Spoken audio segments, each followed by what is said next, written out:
Muy buenos días para todos, 5:30 de la mañana en punto. Gracias por encender su televisor y conectarse con nosotros. Queremos saludarlos con esta postal tan bonita que nos llega de la capital vallecaucana, desde ese icónico Boulevard del Río, epicentro del deporte, de la cultura, pero también uno de los lugares más emblemáticos de la ciudad.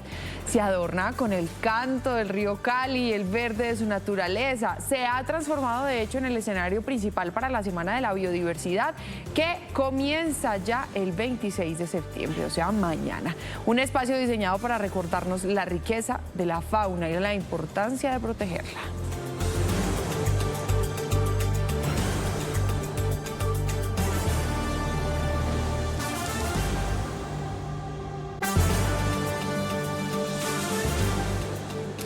Gracias por conectarse, muy buenos días para todos. Ya se está acabando esta semana, yo sé que las energías, la pila está un poquito más descargada, pero démosle con un poquito de fuerza, que solo coronamos hoy, coronamos el viernes y estamos durmiendo hasta tarde.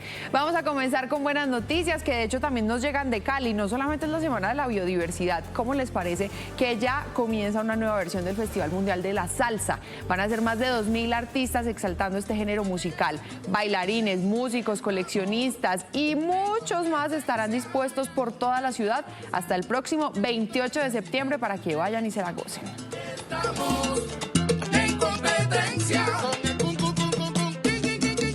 Todo el universo salsero se reúne, melómanos, DJs, orquestas y por supuesto los grandes protagonistas, los bailarines y bailarinas. El Coliseo del Pueblo se llena de ritmo, sabor y talento para celebrar el festival de salsa más importante del mundo. Con cada edición seguimos salvaguardando la salsa como parte de nuestra identidad. A primera hora le ponemos el ojo a dos noticias muy importantes. La primera son los fuertes temblores registrados en Venezuela, pero que se sintieron con intensidad en varias regiones de Colombia. Miren ahí las imágenes ya en pantalla. Uno de ellos alcanzó una magnitud de 6.3 y tuvo como epicentro la zona de Minigrande. Los otros sismos también desataron alertas. Hasta el momento solamente registramos afortunadamente daños materiales.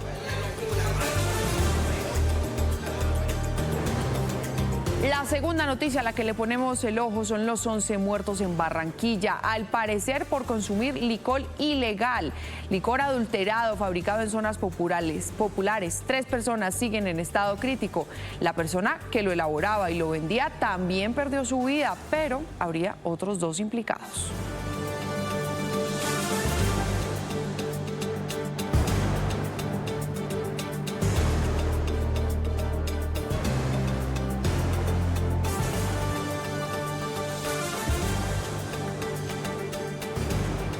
Hora de que revisemos noticias económicas en el diario La República. Da un poquito de risa, pero oigan, es un asunto muy serio. ¿Cómo les parece a ustedes que está en portada la operadora de Burger King en Colombia? Y acuérdense que ellos sacaron una super promoción cuando hubo toda esta polémica por la estigmatización del nombre Brian del presidente de la República en su discurso. Pues resulta que pasaron de vender 270 hamburguesas al día a 1.267. Y Brian es el empleado del mes definitivamente en Burger King.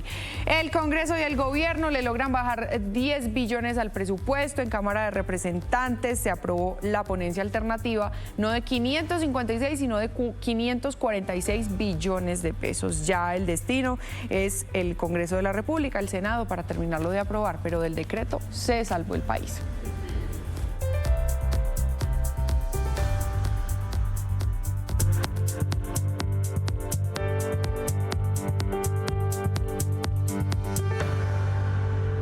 Iniciamos nuestro recorrido internacional con el Comando Sur de Estados Unidos, que publica en su cuenta de X nuevos entrenamientos en aguas del Caribe. En esas imágenes logramos observar el despliegue y las prácticas con armamento de guerra. Ahí lo tienen ustedes. Se contaron decenas de uniformados alineados y vestidos de campaña en estos ejercicios.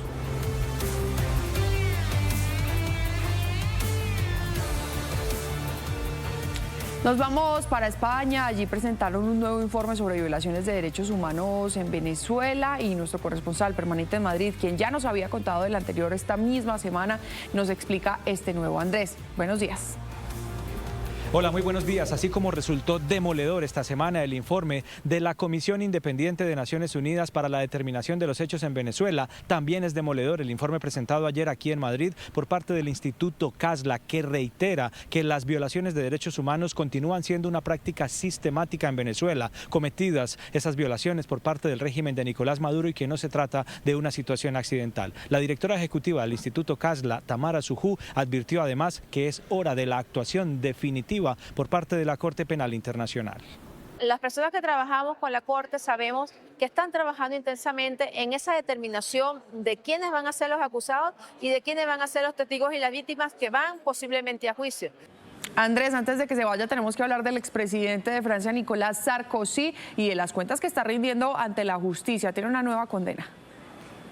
Sí, es la noticia del momento en Francia. Un tribunal, la justicia francesa, acaba de declarar culpable al expresidente Nicolás Sarkozy por financiación irregular de su campaña en el año 2007. La justicia ha encontrado que Sarkozy tendrá que pagar una pena hasta de 10 años de prisión por haber recibido fondos relacionados con el dictador libio Muammar Gaddafi. Además, dice que dos de los altos funcionarios del gobierno de Nicolás Sarkozy estuvieron envueltos en esa operación irregular para la financiación de la campaña de Sarkozy en el 2007 con dineros procedentes del régimen libio. Sarkozy fue absuelto de otros 2 cargos por los cuales estaba siendo investigado, pero esperará a esta tarde para conocer el monto exacto de la condena que deberá pagar, que deberá cumplir por haber recibido dineros de manera irregular en su campaña electoral que lo llevó al elicio en el año 2007. Durante la lectura de esta condena, de este fallo, Sarkozy estuvo acompañado en todo momento por su esposa Carla Bruni.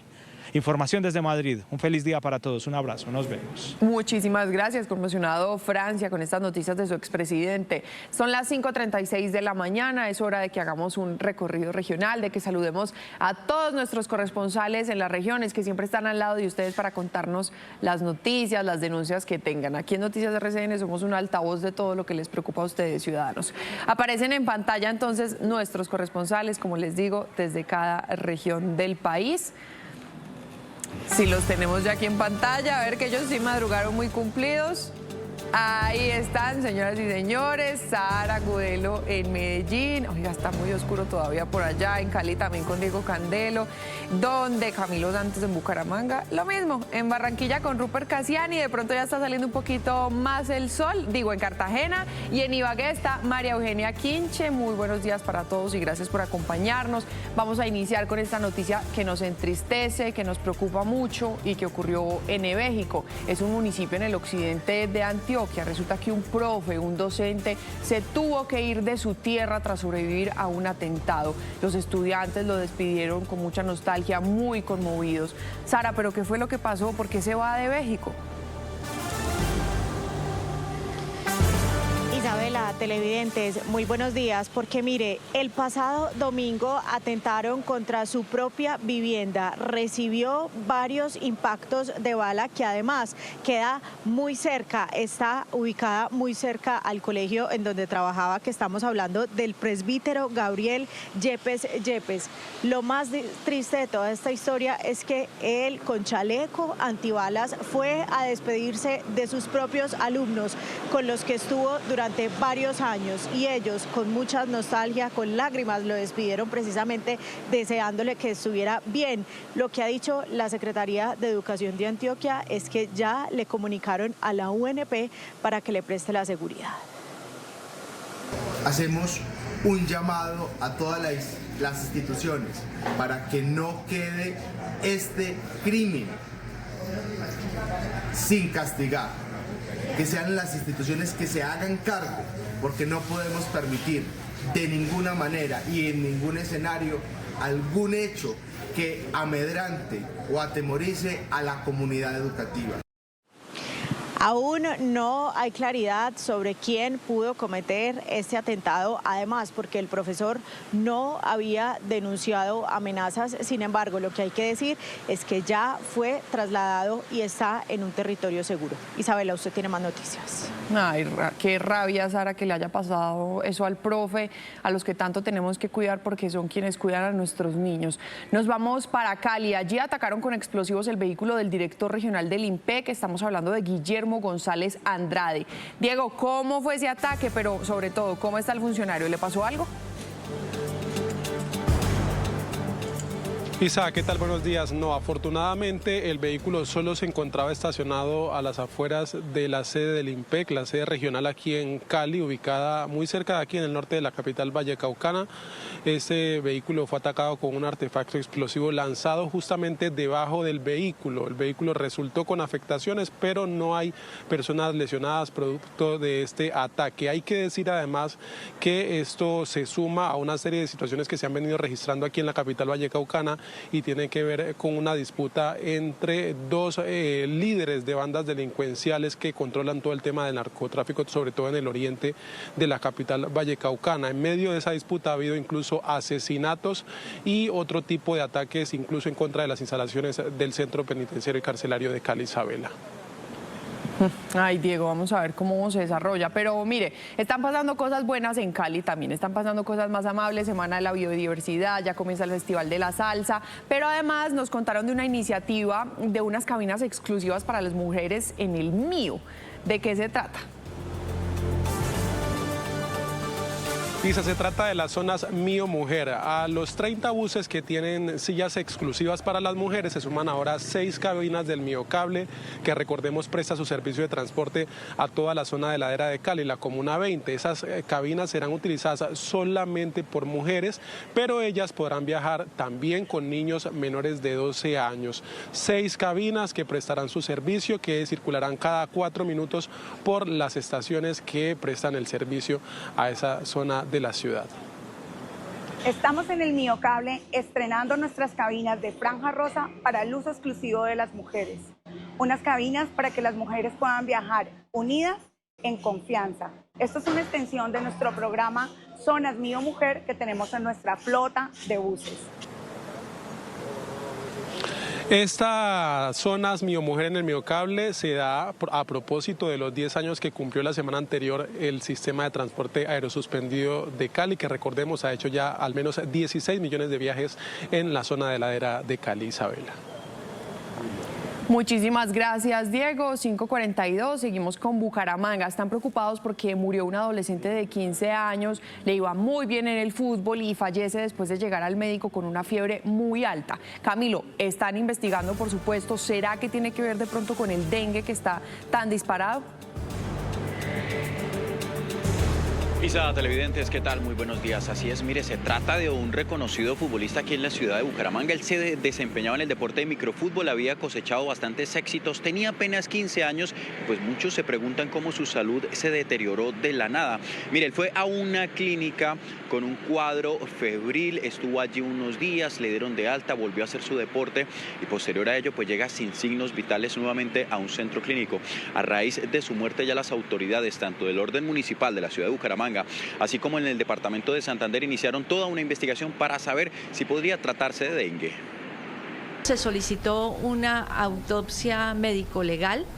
Estamos en espera de la confirmación de esa autopsia, más o menos son 8 semanas para el análisis del caso. Sigue siendo objeto de estudio, tanto por la Secretaría de Salud Departamental como por la Secretaría de Salud de Bucaramanga.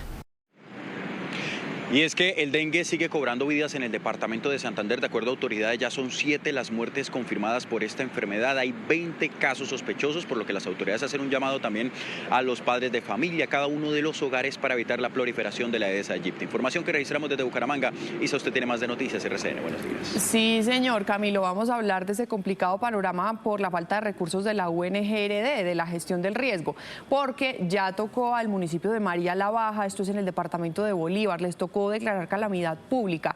Hay mucha lluvia y han dejado a más de 1000 personas damnificadas. Rupert, sabemos que ya les empezaron a llegar algunas de las ayudas. ¿Qué es lo que les han llevado?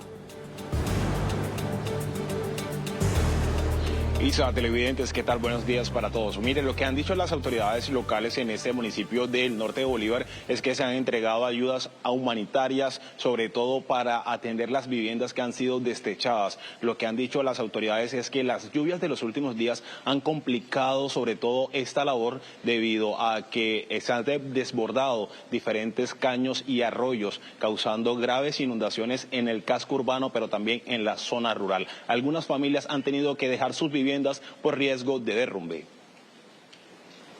En articulación con la alcaldía municipal, el Cuerpo de Bomberos de María Baja y la Defensa Civil colombiana se estarán entregando ayudas humanitarias a estas personas que realmente lo necesitan. Pues Rupert, toda nuestra solidaridad con los damnificados, pero tenemos que cambiar de tema, seguir con usted además, como con la ayuda de un perro antinarcóticos, nos contaron, pues las autoridades lograron frustrar el envío de más de 35.000 dosis de cocaína a la isla de San Andrés. Gracias a un perrito, ¿cómo fue eso? Cuéntenos. Así es, Isa, se trata de Ruger, un perrito antinarcóticos que logró detectar y frustrar este envío de cargamento millonario, avaluado en más de 100 millones de pesos en el Aeropuerto Internacional Rafael Núñez de aquí de Cartagena. Lo que han dicho las autoridades hasta este momento es que esta mercancía estaba camuflada bajo la modalidad de encomienda y fue este perrito quien detectó el fuerte olor de las cajas y pudieron encontrar el alijo donde se encontraban los 15 paquetes rectangulares. Esto gracias a la información ciudadana y por supuesto al profesionalismo, a la rapidez con que actúan nuestros funcionarios de la Dirección de Antinarcóticos en el Aeropuerto Internacional. Con esto evitamos que se engrandezcan las finanzas criminales del Clan del Golfo, haciendo estos controles en el aeropuerto que son en forma permanente y cada día más especializados. Isa, televidente, lo que han dicho las autoridades hasta este momento es que en lo corrido de este año se han logrado incautar más de 152 kilos de cocaína en el Aeropuerto Internacional Rafael Núñez. Es por ahora toda la información desde la capital de Bolívar. Usted continúe con más de Noticias RCN. Rupert, muchas gracias. Hay que cuidar mucho a sus agentes peludos y de cuatro patas porque terminan salvándonos a todos los colombianos. Hablemos de lo que hizo la Policía Metropolitana de Ibagué y es cumplirle un sueño a Juan Carlos. Es un señor que perdió la movilidad de sus piernas, pero que eso no ha hecho que él deje de llevar alegría, que deje de sonreír en las calles de su ciudad. Tenía un anhelo y era tener una silla eléctrica, María Eugenia, y hoy todos los días se puede montar en ella. Isa, televidentes, muy buen día. Sí, es una historia de amor y de solidaridad. Juan Carlos tiene 52 años y su mayor habilidad es despertar sonrisas, porque durante mucho tiempo fue mimo. Infortunadamente sufrió un accidente casero en una de sus fincas y allí perdió la movilidad. Esto lo llevó a cosechar todas esas sonrisas a través de sus amigos, quienes fueron solidarios y pidieron el apoyo de la Policía Metropolitana de Ibagué, especialmente a la comunitaria. Ellos tienen un taller y una persona con discapacidad donó una silla de ruedas. Sol donó esta silla y la policía comunitaria la transformó, la puso hermosa y se la entregaron a Juan Carlos. Era su mayor sueño porque él permanecía allí sobre esta calle pues pidiendo ayuda y sobre todo vendiendo algunos dulces. Ese programa está así diseñado de esa forma. Personas que donan sus sillas de ruedas o bicicletas o elementos para la movilidad de las personas, la recuperación con apoyo de fundaciones, de la empresa privada también de Ibagué y nuestros policías que se dedican a la reconstrucción de estos equipos para ser entregada a las personas que más la necesitan y que más necesitan estos equipos. Juan Carlos en este momento vende dulces allí sobre la calle 15 y pues está muy agradecido con la policía.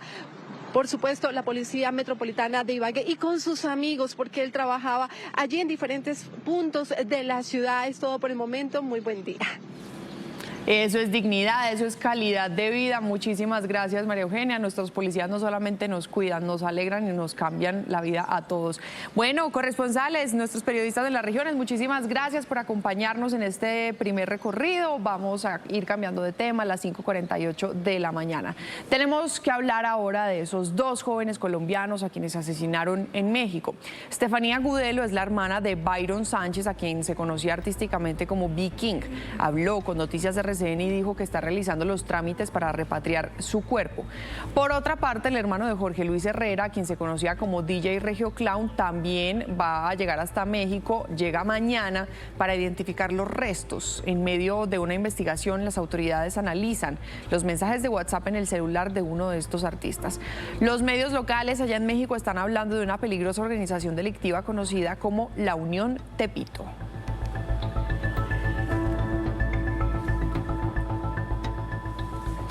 Y entre la espada y la pared, queridos televidentes, estarían los micro, pequeños y medianos empresarios. Y esto se debe a que el gobierno les está exigiendo que devuelvan unos subsidios que ellos habían recibido en pandemia. ¿Cómo les parece a ustedes? La Unidad de Gestión Pensional y Parafiscales le envía un comunicado a estas empresas solicitando que devuelvan los recursos y además les advierten que si no lo hacen, los pueden sancionar.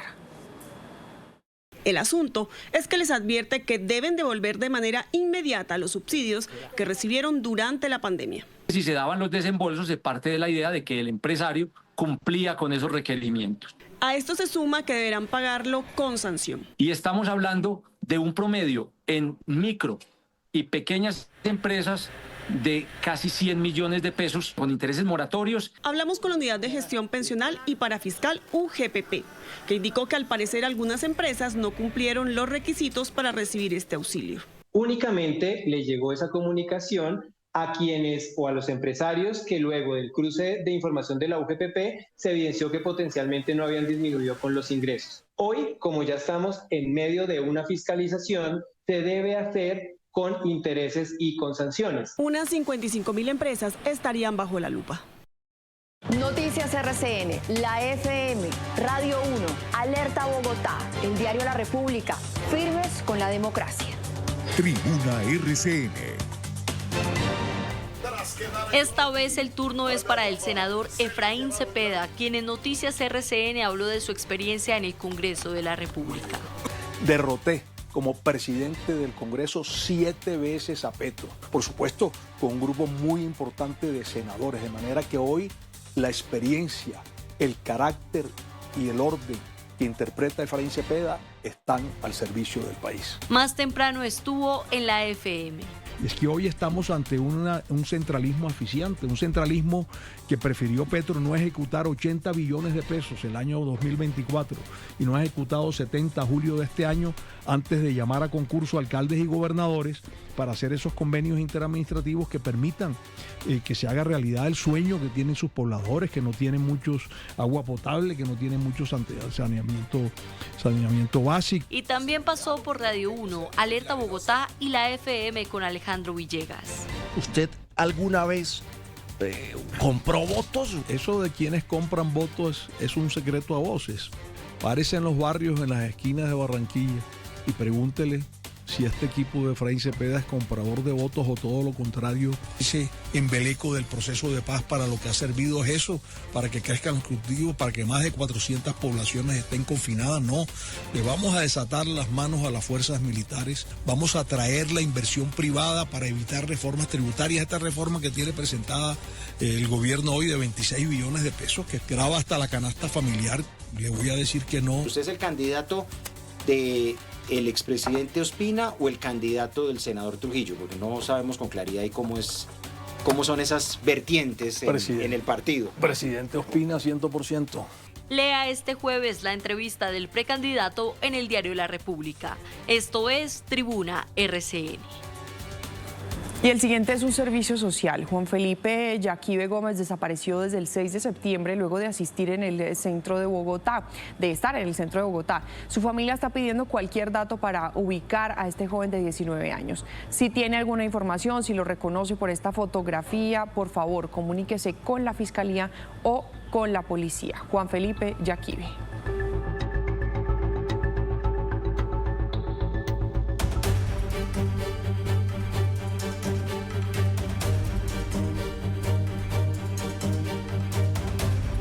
Hola, ¿qué tal? Buenos días. Casa Noticias, madrugando con la gente buena y trabajadora de mi país. Les presento a Sandra Buitrago y a su hijo Sebastián Barbosa Buitrago. ¿Cómo les ha ido y esta panadería cuánto tiene? Vamos a cumplir nosotros con esta panadería 29 años este año. ¿Y cómo van? Súper bien, aunque siempre se puede estar mejor. Claro que sí, ya seguimos hablando de los logros y de las metas que vienen. Nos vamos para Tierra Bomba en Cartagena, donde hay proliferación de basuras. En esta ocasión denuncio la cantidad de basuras que hay en la protección costera y en general en el pueblo de Boca Chica, isla de Tierra Bomba en Cartagena. En este pueblo hay aproximadamente 13.000 habitantes, de los cuales se están viendo afectados en problemas de salud a la vez que fauna y flora. Esta zona es una de las más turísticas, ya que en ella se encuentran monumentos como el Fuerte San José y San Fernando. Pedimos que el gobierno se pronuncie y coloque en un control constante a este problema, ya que los servicios están siendo pagos pero no realizados. No me quedo callado, denuncio. Ya mismo haremos la gestión con la alcaldía de Cartagena para solucionar ese problema en Tierra Bomba.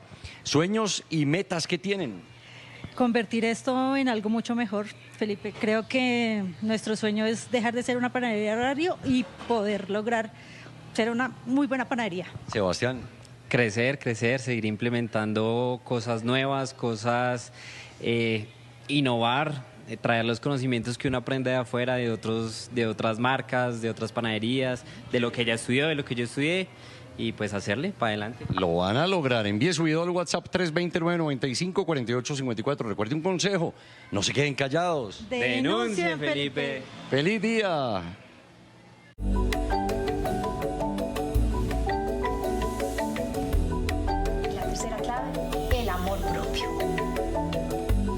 Hola, aquí están las claves para vivir en equilibrio. Y las 3 de hoy nos van a invitar a reconectar con la alegría de vivir.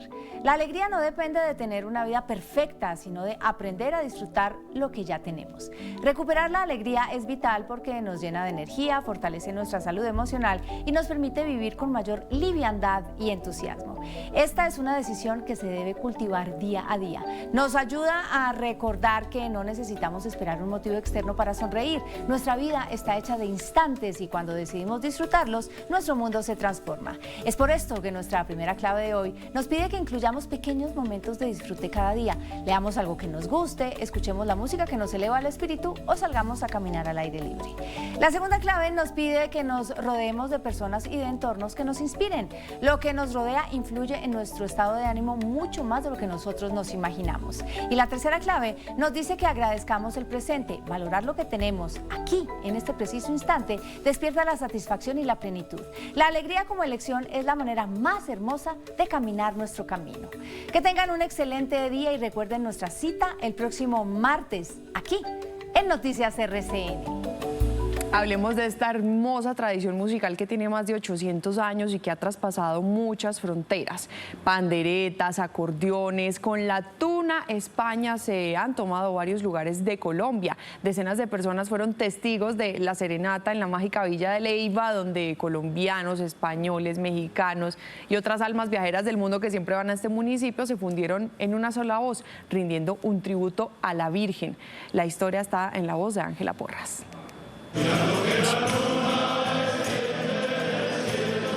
La tradición de las tunas ha traspasado generaciones por más de 800 años. Hoy la Tuna España hace uno de sus tradicionales juntamentos en Colombia. Iniciamos con un homenaje a Ronda a la Virgen de Monserrate y hoy estamos aquí para nuestra Virgen de Rosario y nuestra Virgen de Carmen.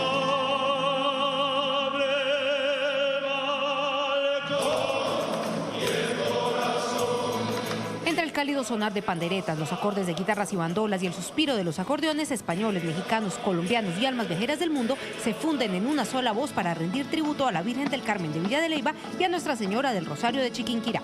¡Viva la Virgen del Rosario! ¡Viva! El acto benéfico y el religioso obviamente no lo concebimos como un espectáculo, sino como un acto un poco de redención, de honra y de oración al patrón. Decenas de personas fueron testigos de la ofrenda floral y serenata en la iglesia principal de la mágica Villa de Leyva. A esta serenata se suman las obras sociales realizadas por la Tuna España.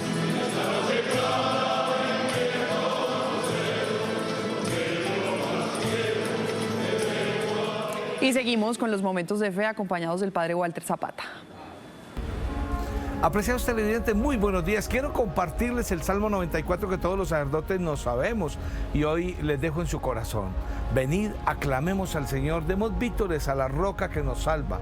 Entremos a su presencia dándole gracias, aclamándolo con cantos, porque el Señor es un Dios grande, soberano de todos los dioses. Tiene en su mano las cimas de la tierra, son suyas las cumbres de los montes. Suyo es el mar, porque Él lo hizo, la tierra firme que modelaron sus manos. Venid, postrémonos por tierra, bendiciendo al Señor Creador nuestro, porque Él es nuestro Dios y nosotros somos su pueblo, el rebaño que Él guía. Ojalá escuchéis hoy su voz, no endurezcáis el corazón como en Meribá, como el día de Masá en el desierto, cuando vuestros padres me pusieron a prueba y dudaron de mí, aunque habían visto mis obras. Durante 40 años aquella generación me repugnó y dije, es un pueblo de corazón extraviado que no reconoce mi camino. Por eso he jurado en mi cólera que no entrarán en mi descanso. Gloria al Padre, al Hijo y al Espíritu Santo, como era en el principio, ahora y siempre, por los siglos de los siglos. Amén.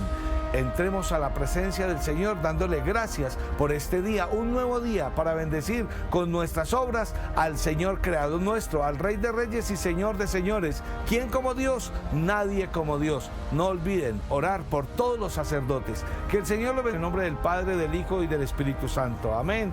Y se les quiere con el corazón. Gracias, Padre. Avanza nuestra primera emisión. ¿Qué les parece si nos vamos a los titulares de las principales noticias? Sismos en Venezuela se sintieron con fuerza en Colombia, en especial en la zona de frontera. Alcanzaron una magnitud de 6.3 grados. Hasta el momento solo se reportan daños materiales. Las autoridades recorren algunas de las zonas afectadas. Ya son 11 los muertos en Barranquilla, al parecer por consumo de licor ilegal fabricado en zonas populares de la capital del Atlántico. 3 intoxicados siguen en estado crítico. La persona que elabora y vendía también perdió la vida. Habría otros 2 implicados. Los 23 mineros rescatados en Segovia, Antioquia, regresaron a casa y pasaron la noche en tranquilidad con su familia.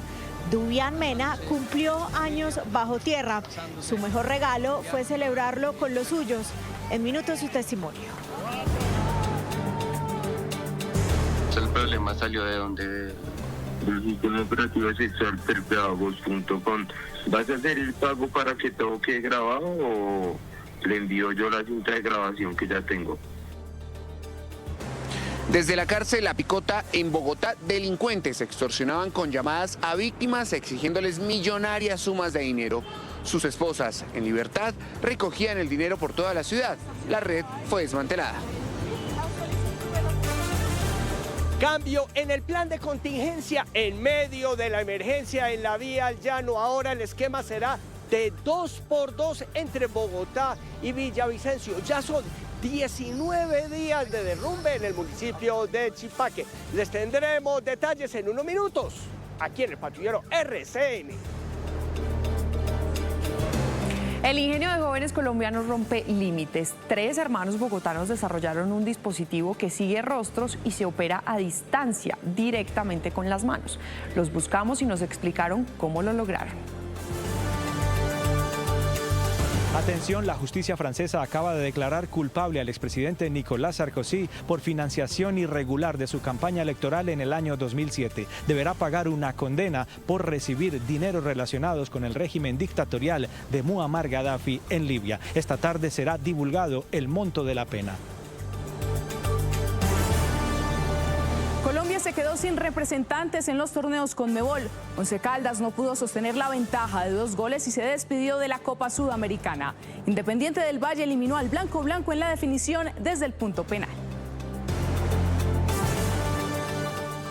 Y el último baile de Silvestre Angón no acaba. La Feria de Cali ahora contará con su música y el acordeón de Juancho de las Priella en medio de ese espectáculo que recorre nuestro país con mucho éxito.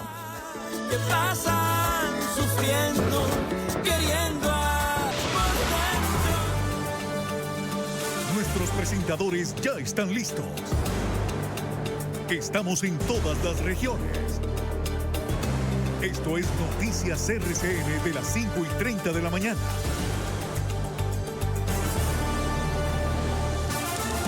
Gracias por seguir aquí conectados con nosotros. Muy buenos días a los que acaban de prender el televisor y quieren salir informados de la casa. Son las 6 de la mañana, 3 minutos. En unos minuticos, en un ratico, les vamos a contar de qué se trata el famoso correo de la gratitud y cómo pueden hacer parte ustedes para que la carta que escriban le llegue a unos destinatarios muy especiales, a los integrantes de nuestra fuerza pública, para darles ese mensaje de fuerza y de gratitud. Ahora sí, comencemos con este primer bloque informativo. Muy movidas estuvieron las últimas horas en Venezuela por los sismos que se sintieron también con mucha fuerza en algunas regiones de nuestro país. 3 sismos de gran intensidad, pero eso sí, se han replicado muchas más réplicas. Las autoridades en Venezuela hasta el momento solo están reportando daños materiales y por ese lado podemos decir afortunadamente. ¿Qué les parece si nos vamos con Brandon, que está en Cúcuta, en la frontera? Seguramente a usted le tocó sentir cómo se movía la tierra. Brandon, qué susto.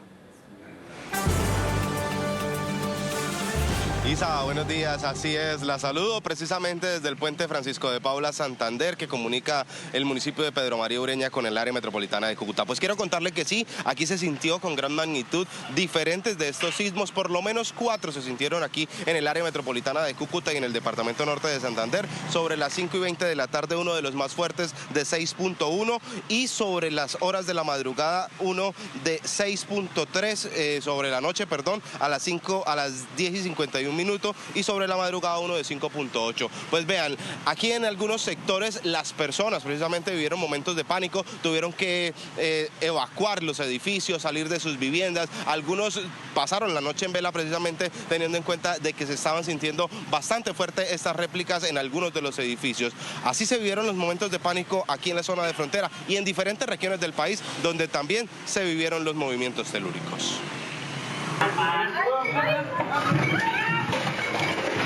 Van 21 réplicas luego del sismo de magnitud 6.0 que se registró cerca de las 5:30 de la tarde. Este tuvo epicentro en el estado de Zulia, en Venezuela. En videos de redes sociales se evidencia el pánico que vivieron algunas personas tanto en lugares de comercio como en las calles.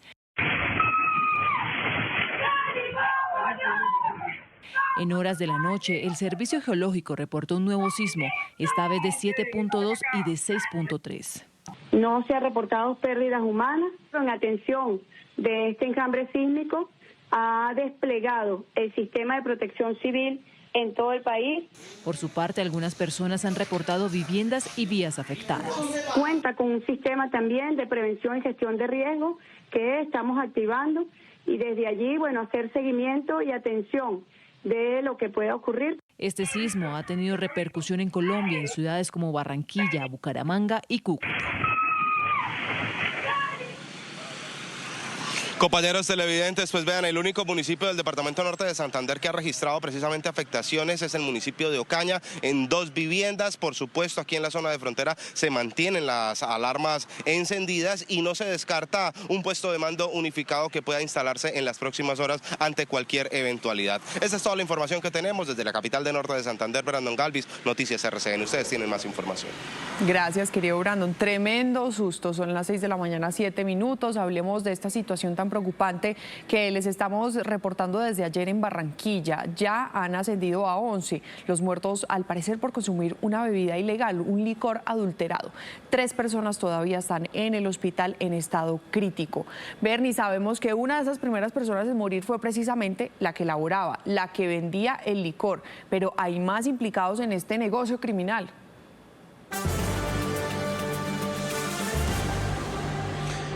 Así es, Isa, un placer saludarla a usted, a los televidentes. Muy buenos días. Mire, es que el que lo elaboraba fue la primera persona que ingresó, incluso su ayudante también, y distribuían el licor, fallecieron. Dentro de estos 11, anoche, en nuestras emisiones, cerramos nuestra última emisión en 9 personas que murieron intoxicadas.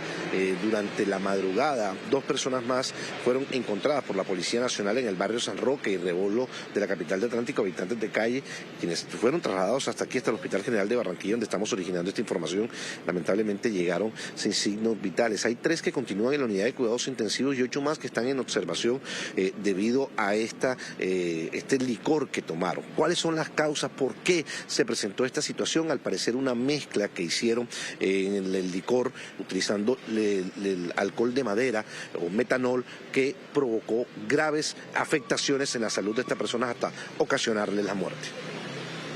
Una combinación mortal al alcohol de madera, atribuyen las autoridades la peligrosa sustancia que acabó con la vida de 11 personas en Barranquilla. Vienen presentando una situación clínica que se llama acidosis metabólica severa, que eso sí es cuando hay el antecedente de ingesta de alcohol, el que más lo produce es ese tipo de alcohol de madera. El licor adulterado, empacado en botellas plásticas y comercializado a tan solo 2.000 pesos, también mantiene a otras 3 personas en estado crítico. Todos llegaron en estado de coma, con alteraciones metabólicas y, como te digo, con un compromiso, además del sensorio, con esa alteración ácido-básica. Lo traje en un coche porque venía mal, vomitando, amarillo, sudando.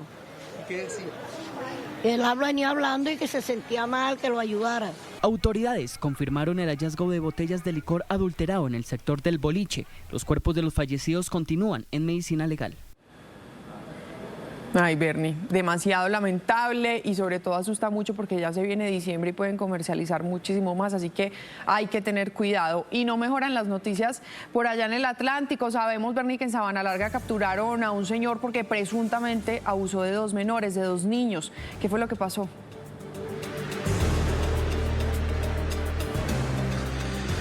Seguimos insistiendo, Isa, con nuestros niños no, y este caso se presenta en el municipio de Sabana Larga, en el centro del departamento del Atlántico. Un joven de 28 años fue capturado por parte de la policía del Atlántico luego de las denuncias de familiares de 2 menores que, según indica la familia y la denuncia, intentó abusar sexualmente de estos 2 pequeños.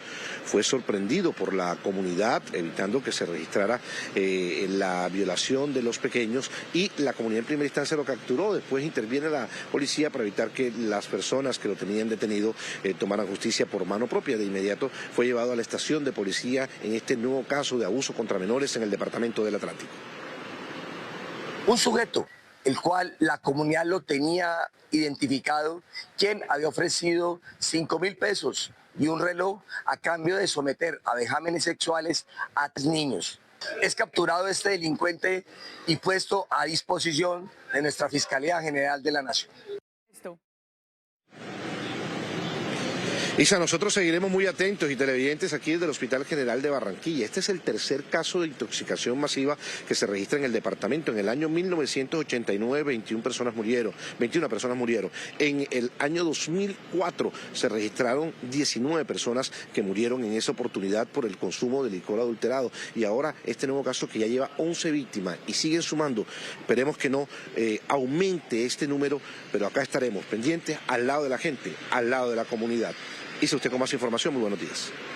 Gracias, Bernie. Pues ojalá los que están en el hospital de verdad se salven y regresen con sus familias. Son las 6 de la mañana, 11 minutos. Lo vieron ustedes. Ayer celebramos cuando regresaron a la vida, a la superficie, esos 23 mineros que rescataron en Segovia, un municipio de Antioquia.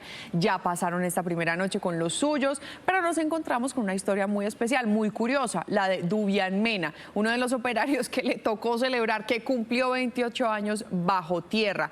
Sara, pero no solamente eso, era el primer día de trabajo de Dubian, Dios mío bendito.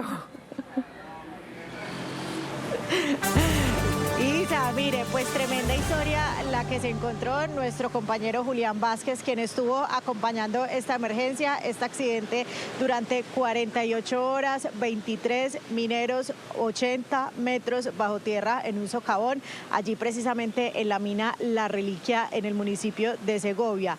Allí justamente Dubian Mena celebró su cumpleaños número 28. Cuando salió, claramente lo estaba esperando su mamá, que celebraron un año más de vida, pero sobre todo regresar justamente a esa nueva vida. El abrazo entre Dubian Mena y su mamá refleja la emoción del reencuentro. Realmente eso allá adentro es, digamos, bastante complicado, pero tuvimos la sensatez y la fuerza mentalmente para estar allá. Y pues agradecerles a todo el cuerpo de bomberos, a toda la gente que están aquí esperando a sus familiares, a todos. Gloria a Dios salimos con vida. Ave María, una felicidad inmensa. Dubián es operario de geología y justo el día que ocurrió el accidente era su primer día en la mina. Como si fuera poco, celebró su cumpleaños número 28 bajo tierra. Es conmovedor ver que pues todos salimos con vida y excelente, dale gracias a Dios. Y qué mejor regalo de cumpleaños que salir vivo del socavón. Mentalmente pues estoy bien, gracias a Dios. Físico sí un poquito mareado, pero es normal. Pero física estoy bien, gracias a Dios. Caminando y como si nada hubiera pasado, así salieron los 23 mineros que fueron recibidos entre lágrimas y abrazos.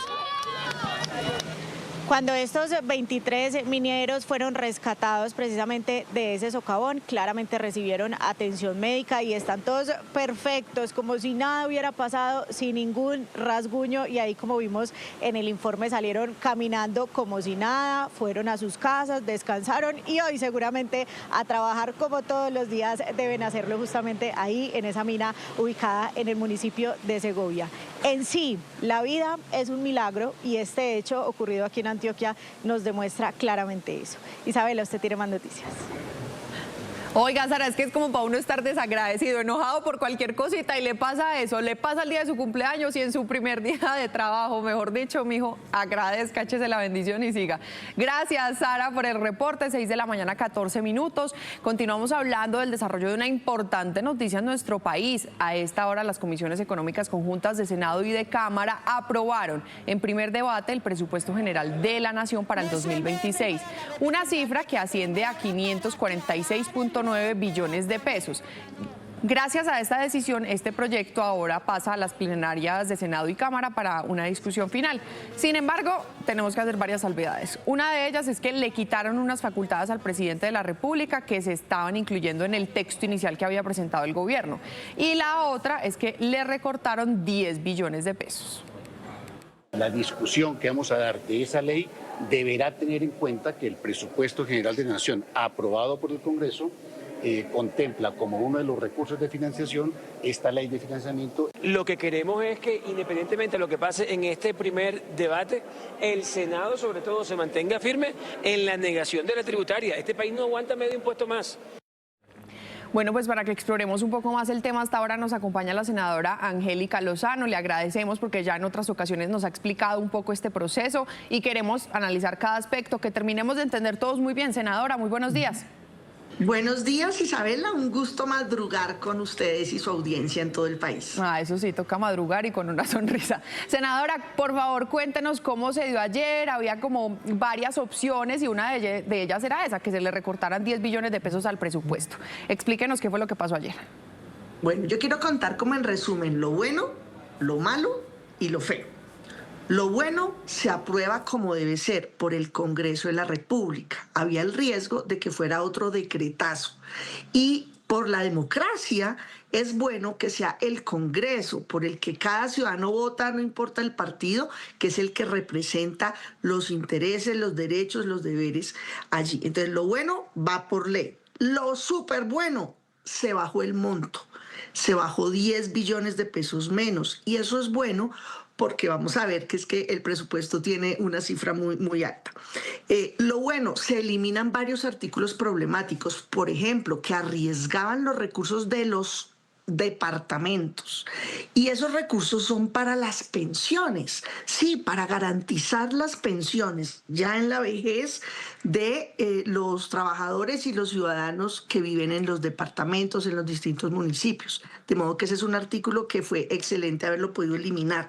Se eliminó un articulito que descubrimos es un pote de mermelada, que se llama como algo genérico, como otras transferencias previo concepto en el Ministerio de Hacienda, y que tenía un rubro de 6 billones de pesos. 6 billones para que dimensionemos, el gobierno está pidiendo una tributaria por 26 y esos 6 billones se van a poder manejar a discreción total. Lo eliminamos un pote de mermelada. Y eliminamos varias facultades presidenciales para hacer movimientos y decisiones que no tiene por ley. Entonces, esos son 3 factores buenos: menor monto, pasa por ley, eliminamos artículos problemáticos, riesgosos y quitamos facultades. Lo malo, que sigue siendo elevado. Un presupuesto de 547 billones sigue estando inflado. O sea, Inflado todavía están quiere desfinanciados 10 billones, digamos, 16 billones. 16 billones, y es un presupuesto que al estar inflado y con un hueco, supone que se va a aprobar una reforma tributaria y francamente creemos que el bolsillo de la gente no aguanta. Eso y le no iba da a para preguntar, nuevos senadora, impuestos. porque sabemos que algunos votaron que sí, pero con esa condición de que no se vote, de que no se apruebe una reforma tributaria. Pero entonces, ¿cómo la ve? ¿Va a tocar o no? No, pues el gobierno al aprobar un presupuesto inflado de 546 quiere y asume que se van a aprobar 16 billones de pesos en nuevos tributos. Yo no veo el ambiente, yo estoy ahí para defender el bolsillo de la gente porque en este momento es imprudente, la gente no lo aguanta y segundo lo que tiene que hacer el gobierno es ejecutar bien lo que tiene, no plata guardada, plata quieta y además con bajos niveles de ejecución. Le quiero decir ahora lo feo. Lo fue es que pidieron 557, logramos bajarlo a 547, pero depende de esos 16 billones de una tributaria. ¿Qué pasa si se niega la tributaria, como yo creo que va a pasar? Al negarse, yo quiero dejar aquí una salvedad y es la pelea que queremos dar y ganar, ojalá en la plenaria, y es que quede claro que si al negarse la tributaria no queda facultado el gobierno para reemplazar esos recursos con otra fuente, es como se llama en el plan financiero, y esa otra fuente sería deuda nueva, deuda carísima, como de gota a gota, pagando intereses carísimos en lo internacional o en lo nacional. Claro. Porque entonces sería por la puerta de atrás, listo, me niegan la tributaria, pero asumo nuevos créditos por 16 billones, que ¿sabe quién los va a pagar? La gente. Obvio, como cuando uno saca una tarjeta de crédito nueva para pagar la otra y luego otra y se mete en un ciclo vicioso y termina aquí hasta el cuello. Senadora, pues muchísimas gracias por la madrugada, por la explicación. Sabemos que hasta el 20 de octubre hay fecha pues para la plenaria del Senado y Cámara. Ojalá se logre antes de que se acabe el mes de octubre. Quiero resaltar, Isabela, que es bueno ponerse de acuerdo. Sí, era un tira y afloje duro, tensionante. Casi todos creíamos esto se va a ir por decreto porque los unos no se ven, los otros tampoco. Entonces quiero resaltar que cuentas claras, chocolate espeso, seguimos teniendo preocupaciones, pero mejoró mucho, mejoró el proyecto de presupuesto y ahora vamos a llevar unas inquietudes a la plenaria para ojalá corregirla y decirle no a una tributaria. Gracias, senadora, para hacer acuerdos, para eso está el Congreso y para defender los intereses de los colombianos. Un feliz día para usted, feliz jueves. Feliz día.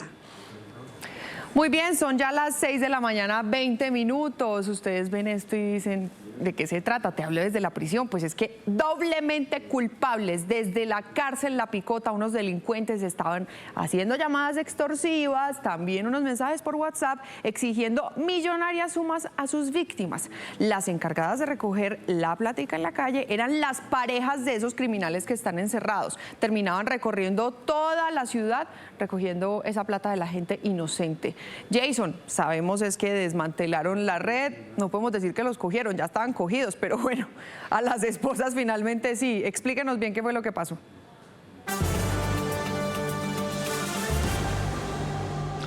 Isa, mire, yo la saludo desde la Policía Metropolitana de Bogotá, usted lo ha dicho, ellos ya desde la prisión estaban funcionando, se hicieron amigos estas dos personas y empieza esa red delincuencial. Acá ustedes están viendo al fondo las parejas, las personas capturadas y las otras personas que hacían parte de esta organización delincuencial denominada Los Pepos y los elementos incautados allí sobre la mesa. Nos acompaña el teniente coronel Carlos Cárdenas, comandante del Gaula de la Policía de Bogotá. Un importante resultado, y es que hay que decirlo, las personas continúan cayendo en las garras de estos delincuentes que operan, inclusive ya estando condenados desde la cárcel con celulares. Es algo que continúa ocurriendo y muy lamentable. Sí, buenos días. La Policía Metropolitana de Bogotá, como usted lo ha mencionado, ha logrado un importante resultado gracias a la denuncia ciudadana.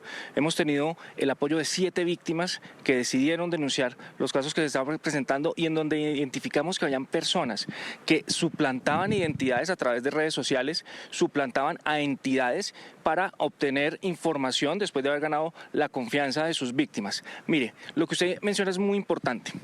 Todos debemos tener un control sobre lo que publicamos, sobre lo que contamos y lo que decimos a través de las redes abiertas. Por eso, este importante resultado, que son 5 capturas por extorsión, por concierto para delinquir, nos sigue mostrando que la denuncia efectiva y oportuna sirve de manera inmediata en los procesos investigativos. Acá tenemos el resultado, elementos incautados, son personas que desde las cárceles venían amedrentando, amenazando y extorsionando a sus víctimas en diferentes partes del país. Perfecto, coronel, muchísimas gracias. Miren, el siguiente informe les vamos a mostrar, y para que escuchen uno de los audios, cómo embaucaban a las víctimas y además los vouchers que lograban desde 1 millón, 2 millones de pesos hasta altas sumas de dinero.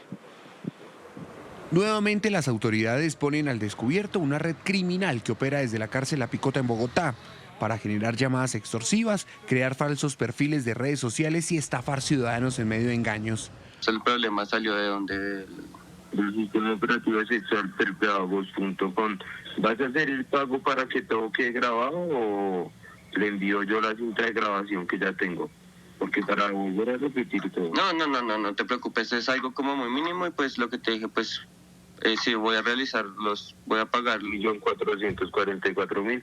Desbloqueamos el sistema, mi nombre es Ricardo Pérez Molina, haga el movimiento y ahí sigue grabando la llamada. 2 privados de la libertad y sus esposas desde las calles se encargaban de reclutar delincuentes para generar cobros desde los 200.000 pesos hasta los 35 millones.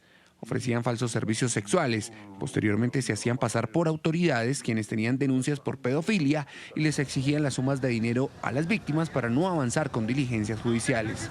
Estos son algunos de los pagos que encontró el Gaula en medio de los allanamientos.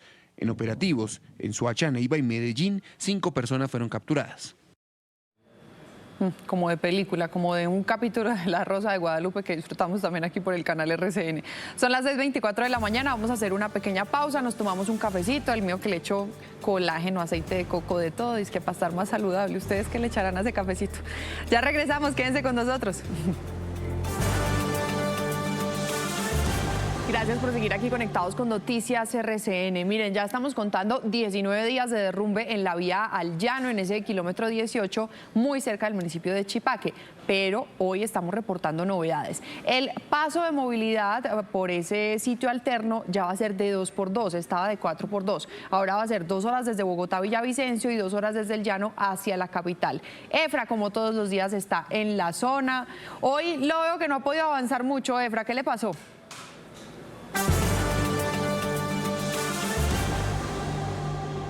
No, le cuento, mi querida Isa, por el contrario, a diferencia de ayer, logramos superar Usme. Ya pasamos Usme, pasamos el Ubal. Por fortuna, la policía y los agentes de tránsito de Bogotá nos permitieron pasar un poco más del kilómetro 0. Llegamos al kilómetro 3, mi querida Isa. Aquí sí es pura vía al Llano y pues tenemos cantidad de gente que está aquí parada, esperando pasar. Miren a todas estas personas y todos estos vehículos acá esperando. Por ejemplo, vamos a hablar aquí con señor, buenos días. Sí, muy buenos días. ¿Usted es conductor de una de estas tantos vehículos? Transportamos aquí, habemos 9 vehículos, transportamos la gente que van a trabajar hacia la vía Chipaque, en La Flora y... todas estas personas, estos 9 vehículos de transporte son... Sí, señor, trabajan en Chipaque, Dinamarca, en La Flora, y transportamos todo el personal y habemos 9 busetas y ahí... ¿Desde qué hora está aquí? Estamos de las 4:15 de la mañana. Desde las 4:15 aquí y van a permanecer mucho rato más porque todavía no hay movimiento. Es que miren, vamos a terminar con esta imagen. Les queremos mostrar a ustedes la longitud. Eso es lo que alcanzamos a ver, pero el trancón va mucho más allá. Recordemos, estamos en el kilómetro 3 y el derrumbe está en el kilómetro 18. Así que todavía hay mucho tiempo más de espera acá en esta zona antes de que los vehículos comiencen a moverse en sentido Bogotá hacia Villavicencio. Pues muchísimas gracias, Efra. Se ve tenaz. Yo creo que le va a tocar a todo el mundo volverse ciclista para pasar ahí como en medio de la vía. Porque es que, ¿qué se va a hacer con esta importante vía nacional? Es una pregunta que nos hacemos todos los colombianos y se la vamos a transmitir al gobernador de Cundinamarca, Jorge Emilio Rey, que se conecta con nosotros. Buenos días, gobernador. Hemos hablado ya varias veces en medio de esta emergencia durante 19 días. Bueno, muy buenos días para ustedes. Pues como lo hace Efraín, lo hacen ustedes y miles de colombianos que se transportan por ese corredor. Pues estamos supremamente preocupados, las horas avanzan y no tenemos todavía definido cuáles serán las obras que se harán y tampoco definida cuáles serán las fuentes de recursos que van a alimentar el desarrollo de esas obras. La buena noticia en medio de tanta circunstancia es que el puesto de mando unificado departamental que citamos hace unos días atrás convocó o pidió al gobierno nacional convocar el puesto de mando unificado nacional, y ese tendrá lugar el día de mañana en la tarde bajo el liderazgo y la coordinación del Ministerio de Transporte. Tendrá asiento también el Ministerio de Hacienda y esperamos que de esta reunión salgamos con claridades de dónde van a salir los recursos para atender esta dramática situación. Gobernador, pero es que claro, la gente termina muy asustada porque si el mismo presidente de la República dice que no hay plata, pues entonces uno dice, no, si ya él dice, de verdad es que no hay. Y de hecho empezó a hacer señalamientos a la gestión suya como gobernador y a la de otros gobernadores anteriores, también del departamento del Meta, pero lo cierto es que son fenómenos naturales, son puntos muy críticos, pero hay que encontrar una solución, no puede ser una respuesta de que no hay plata y ya. La solución sí o sí tiene que venir del presupuesto general de la Nación, no hay otra opción.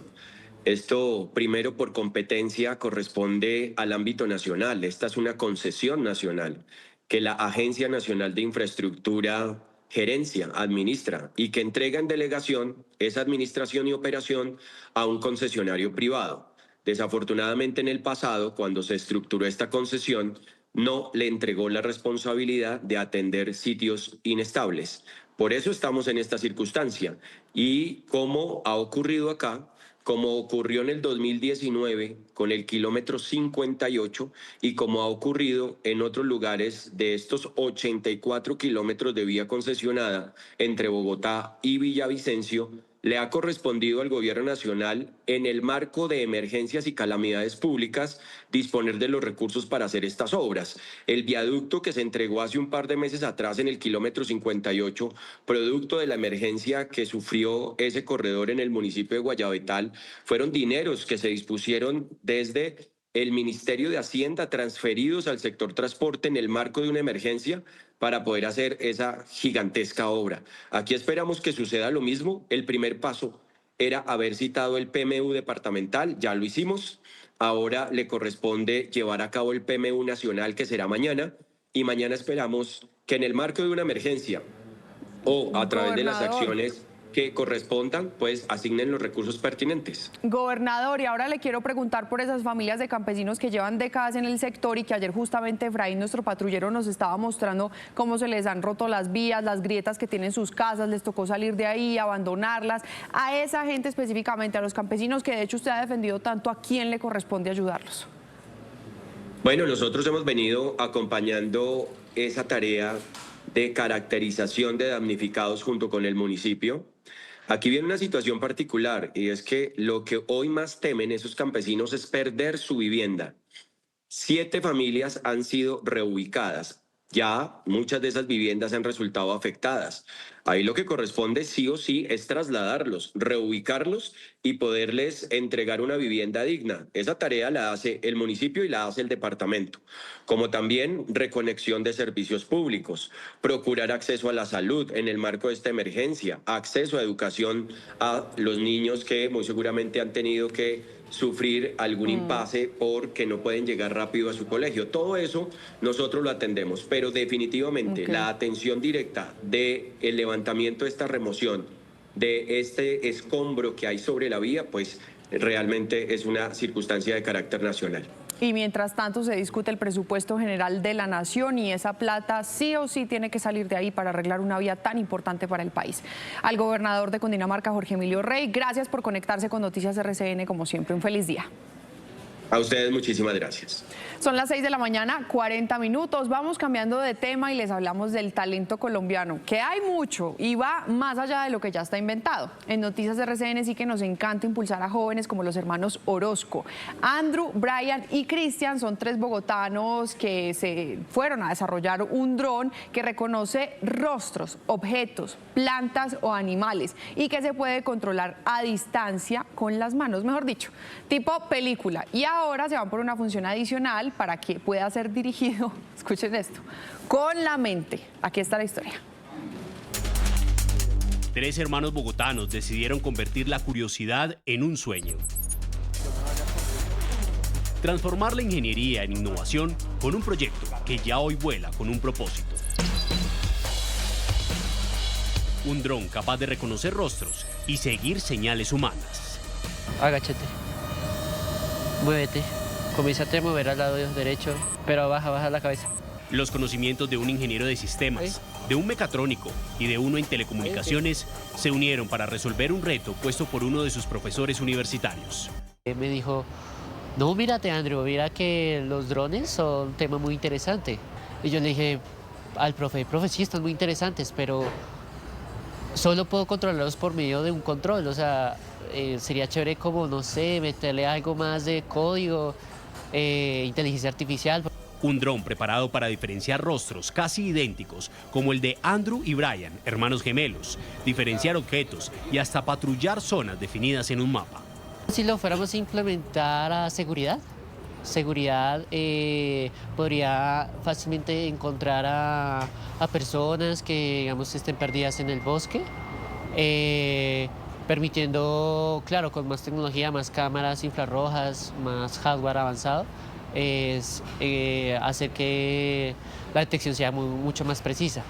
Un equipo con una autonomía de 15 minutos de vuelo y, según el tamaño, alcanzar una altura de hasta 110 metros. Ahí lo que está rico es un reconocimiento facial. Ya me recuerdo yo, no que yo me vaya corriendo. Andrew fue el genio que comenzó con la idea. Nosotros simplemente, o desde mi parte, lo único que hice fue comenzar a guiarlo.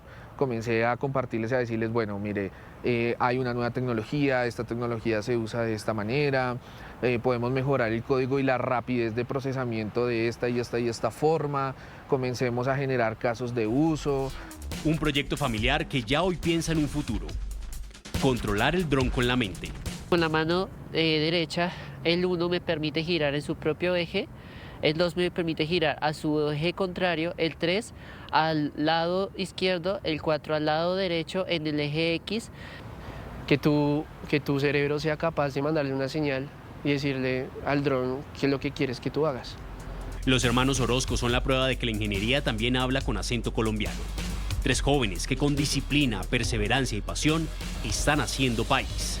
En Colombia hay talento. Puede ser que a veces los chinos sean mucho más rápidos que nosotros, pero nosotros tenemos ideas y generando un poco de disciplina también y copiándonos un poco de ellos, pues logramos también cosas muy grandes.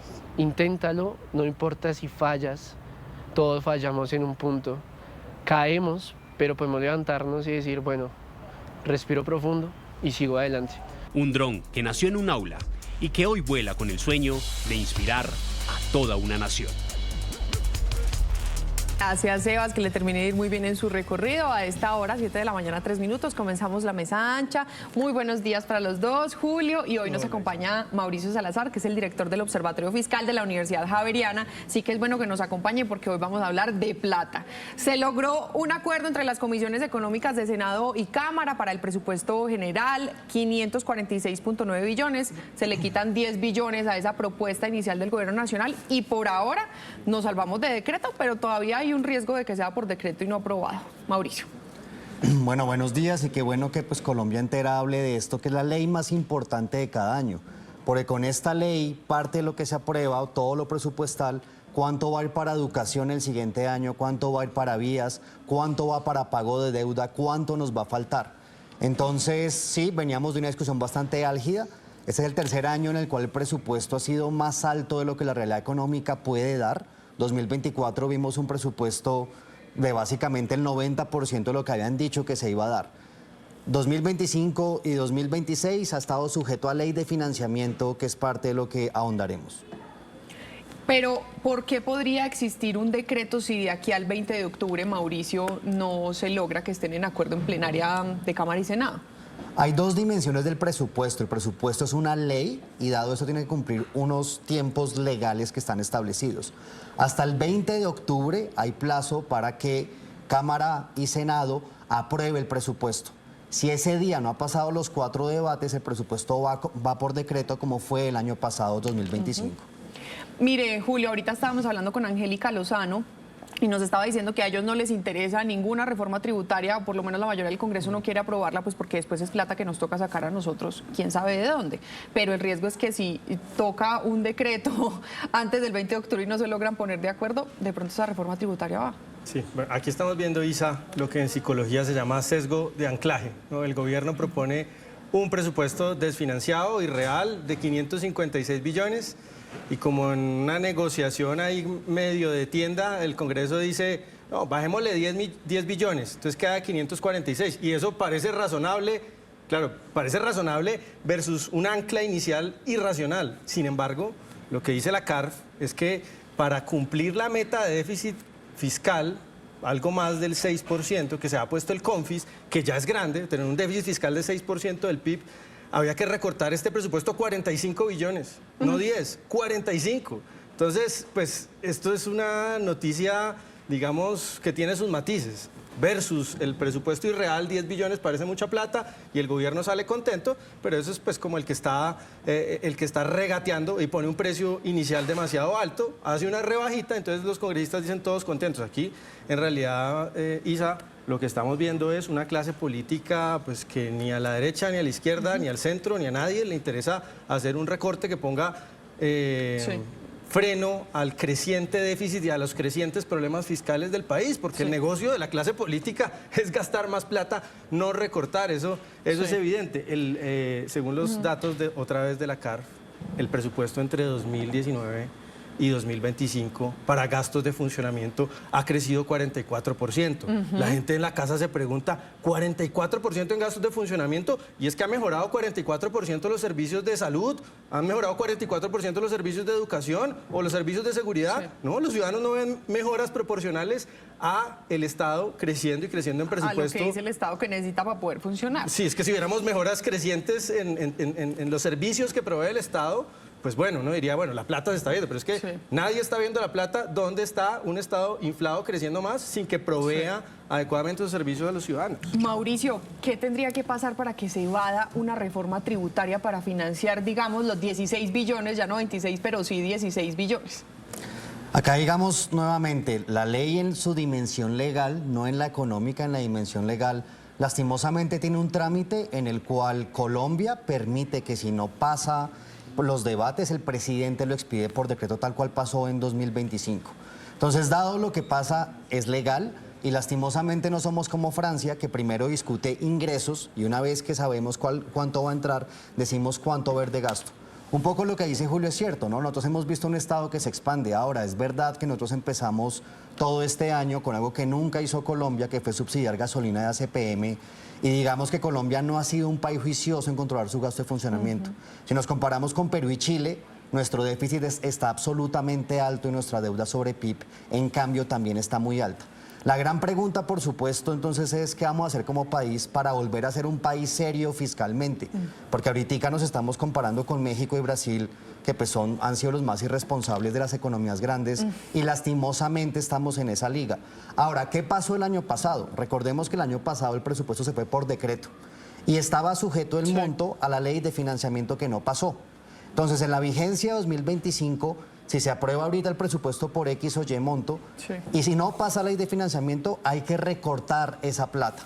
Entonces, el que se apruebe X o Y monto no necesariamente implica que van a haber más impuestos, van a haber más impuestos si pasa ley de financiamiento, que es otro debate adicional que tiene que dar. Ahí lo que le podemos entender, Mauricio, más o menos es que la clave está en que esos gastos de funcionamiento se puedan disminuir para que sí haya plata, porque ahora la respuesta del gobierno para muchas cosas es no hay plata. Entonces no hay plata para emergencias chiquitas como, bueno, no chiquitas, pues, por decirlo así, como la de María la Baja en Bolívar, que le corresponde a la UNGRD, no hay plata para la vía al llano que tiene medio país paralizado, no hay plata para cumplir con las sanciones de la JEP al secretariado de las FARC, y la respuesta es no hay plata, no hay plata, no hay plata.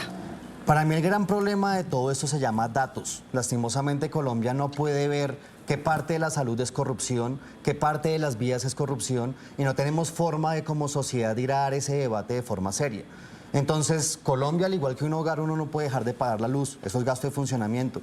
Ahora, realmente nadie por fuera del gobierno sabe qué parte del incremento de funcionamiento es realmente gasto eficaz y eficiente.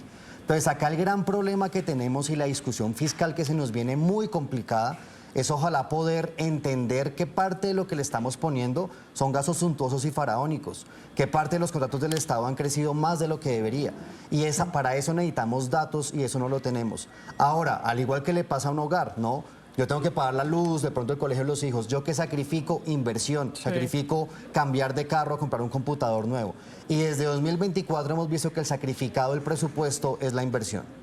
Para lo que no va a faltar plata, Isa, no va a faltar plata para todo, excepto para la propaganda del gobierno, para las OPS, porque estamos entrando a época preelectoral y la prioridad del presupuesto va a ser la reelección del proyecto del gobierno, ¿no? Ese es, digamos, los rubros del presupuesto intocables.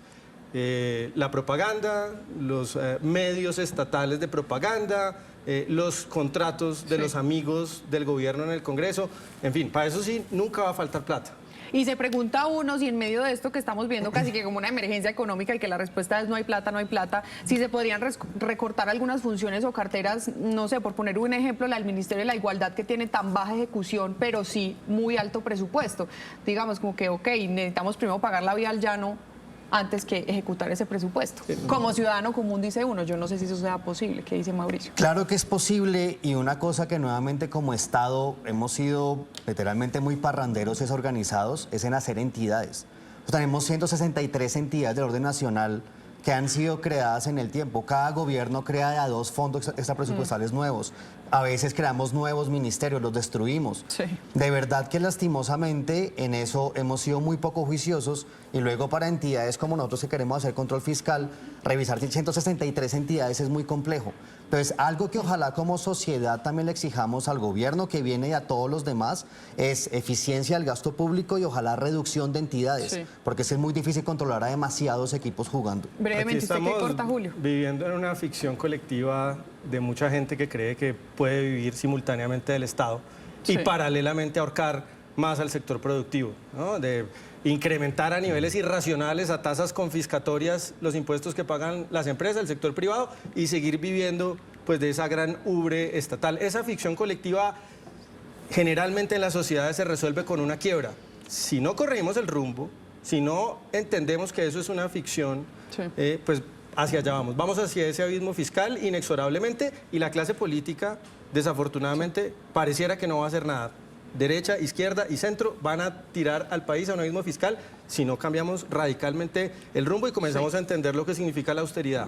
Pues Julio, muchísimas gracias. A Mauricio Salazar, el director del Observatorio Fiscal de la Javeriana, gracias por la madrugada, por acompañarnos aquí, a hacernos entender un poquito desde esa visión de la ley. Un feliz día para los dos. Muchas gracias. Lo que sí no queremos seguir recibiendo los colombianos es la respuesta de que no hay plata. Eso no es justo para nosotros. Y a esta hora justamente escuchemos las noticias económicas de la mano de Fernando Quijano, el director del diario La República, conectado con nosotros desde la FM de RCN Radio.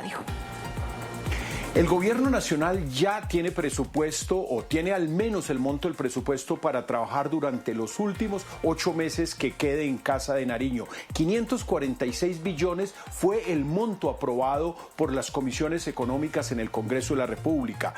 Poco después, porque debería haber estado aprobado el 15 de septiembre.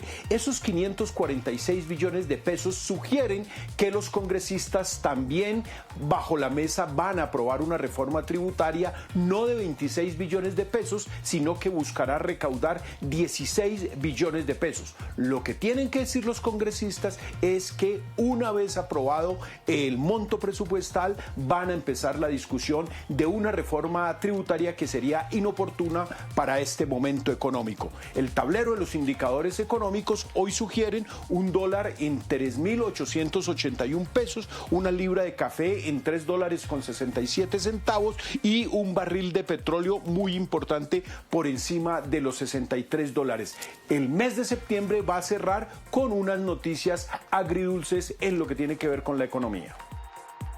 Gracias por continuar con nosotros, 7 de la mañana, 23 minutos, y a esta hora revisamos lo que se mueve en redes sociales y es tendencia gracias a sus interacciones y comentarios. 3 temas destacados. Primero, los temblores que se registraron en Venezuela y que se alcanzaron a sentir aquí en Colombia. También se mueve mucho la muerte de 11 personas en Barranquilla por el consumo de licor adulterado en zonas populares. Y como tercer tema, la eliminación del Once Caldas de la Copa Sudamericana luego de perder en la definición desde el punto penal frente frente al Independiente del Valle de Ecuador.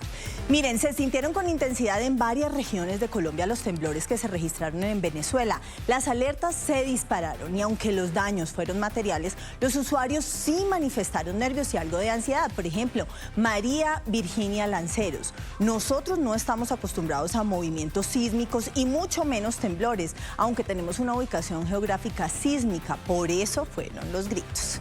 Miren, con respecto al saldo de muertos que dejó el consumo de licor ilegal en Barranquilla, hay mucha tristeza, pero también el llamado es actuar rápidamente en caso de emergencia.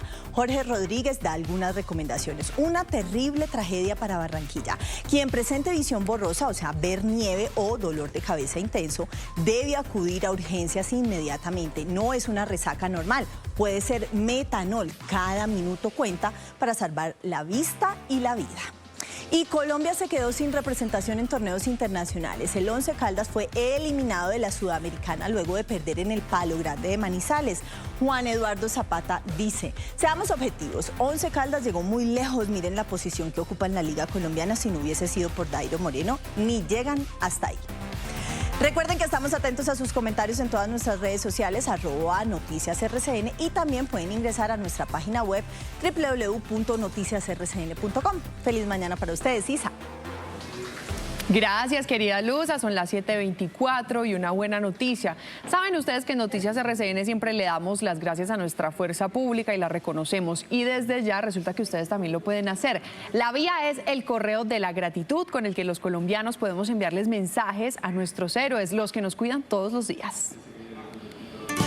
Son 14 años en que los soldados, policías, marinos y aviadores reciben estas cartas que llevan un mensaje de admiración, valentía, sacrificio y de agradecimiento. Por levantarse cada día sin ver a su familia, sus seres queridos y protegerlos. Gracias por protegernos de todos los malos que están por ahí. Estos pequeños fueron los primeros en escribir aquellos mensajes que se convierten en un gesto de cariño. Que esas palabras no solamente queden marcadas en el corazón de los colombianos, sino en la alegría y en la voluntad de aquellos que nos defienden. Esos mensajes nos reconfortan, pero también nos dan más fuerza para seguir adelante. Lo que le llena el corazón al soldado es simplemente la gratitud.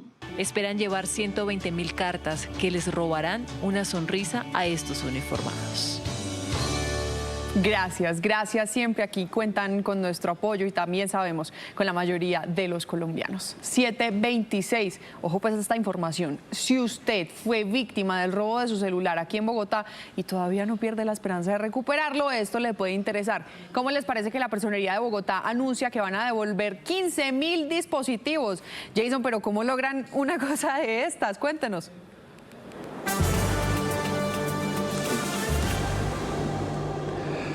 Y sabe a quién no pierde la esperanza muchas veces. Bueno, esto le interesa a muchos que hemos sido incluso hasta víctimas del robo de nuestro celular en las calles de la ciudad de Bogotá.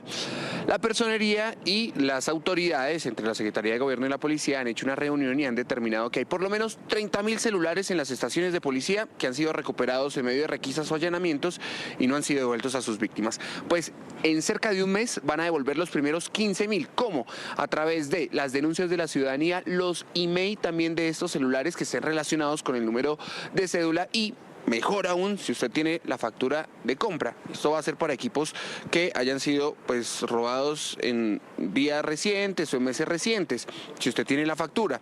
Pero también va a haber celulares de hace años, que es lo que han mencionado las autoridades. 30.000 de ellos identificados, 15.000 que deben ser entregados en el próximo mes o durante los próximos 30 días. Y es allí en donde usted tiene que evaluar, digamos, en qué sector, en qué lugar y empezar a esperar ese anuncio de las autoridades, en qué lugar y de qué forma pues van a hacer estas entregas, o esperar esa llamada cuando ya las autoridades sean las que determinen cómo van a hacer estas modalidades de entrega. Pero la buena noticia es eso, que ya empiezan a verse reflejadas esas reuniones entre la Personería, la Secretaría de Gobierno, la Policía Metropolitana de Bogotá, para determinar cómo van a entregar estos equipos. Hacerle un llamado a cada uno de los ciudadanos que es víctima de este tipo de situaciones, de pérdida de su celular, del hurto de su celular, para que utilicen los canales institucionales, denuncien, que con estas denuncias se puede actuar mucho más desde la institucionalidad y hacerle el seguimiento y combatir este flagelo. Mira, y nos quedamos con eso que dice el personero, la recomendación principal, oiga, hay que hacer la denuncia. Sí, muchas de las veces las personas dicen, venga, me han robado, o raponazo, quedan en la calle y por un celular no hacen la denuncia. Por eso es que las cifras varían tanto entre las denuncias realizadas ante las autoridades y la cifra de pérdida de equipos ante las empresas de telecomunicaciones, que es enorme esa cifra, ese cambio. Obviamente son mayores el número de registros que tienen las empresas de telefonía, porque usted tiene que llamar, cancelar la cuenta o cambiar el número de celular, y es allí en donde dicen las autoridades que es importante hacer la denuncia para que puedan entregarle de nuevo su equipo en caso de recuperarlo. Yo me despido, compañeros, ustedes tienen más información en Noticias RCN. ¿Para qué denunciar? Vea, para que la vida después en cualquier momento lo sorprenda y le devuelva después de que fue víctima de robo. Gracias, Jason.